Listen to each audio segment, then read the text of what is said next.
Afternoon আপনাদের সবাইকে। দুপুর হয়ে গেছে আর আজকে আমি সকাল থেকে ব্লগ শুরু করিনি, যেহেতু সকালে আমি জেভিয়ানের সঙ্গে ডাক্তারখানায় গেছিলাম জেভিয়ানের জন্যে।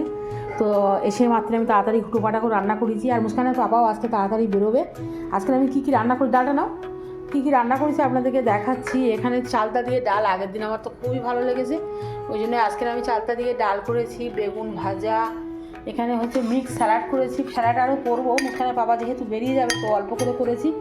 আর এখানে আলুর দম, আলুর দমটা চাটনি অনেক দিন থেকে বলতেছি আলুর দম করবো। তো চন্দ্রমুখী ছিল না, আজকে চন্দ্রমুখী আলু এনে আলুর দমটা করেছি।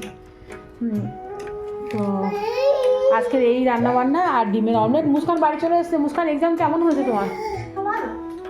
আজকে তো কি ইয়োগা এক্সাম ছিল, আজকের ইয়োগা এক্সাম ছিল মুস্কানের। তো এক্ষুনি বাড়ি এসছে, মৌ বাড়ি এসছে এক্ষুনি। তো আমাদের তুবা শরীরটা খুবই খারাপ, এই যে মুস্কানের বাবাকে একটু একধারে স্যালাড দিই, করে দেবো বলো, করে দেবো এইখানটা দিই স্যালাড, আর দেবো একটু আলুর দমটা করে দেবো বলো।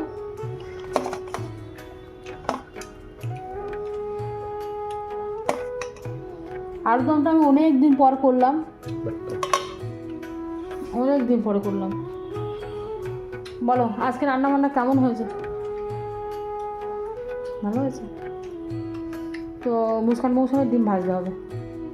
আমরা যাই খাই না খাই, ওদের জন্য ডিম তো ভাজতেই হবে। ডিমের অমলেট? হ্যাঁ, ওই ডিমের অমলেট কাঁচা লঙ্কা দিয়ে একটু যা জিরে পাউডার দিয়ে ডিমের অমলেটটা বানাবো। বেগুন ভাজা ভালো লাগে। বউ জন্য এখানে মুড়ি মেখে এনেছি আর স্যালাড। কেন মুড়ি মাখা খাচ্ছিস এখন? ভাত খাওয়ার ইচ্ছা নেই? তার মানে আলুর দম হয়েছে বলে যেদিন ভাত খাওয়ার ইচ্ছা নেই, তাই তো? খুব বাজে, খুব বাজে।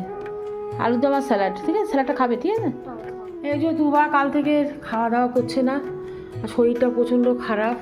তো এখন যাচ্ছি ডাক্তারখানায়। যাও, মনে হয় ঠান্ডা গরম হচ্ছে তো ওই জন্য। টাটা মাম্মা, টাটা।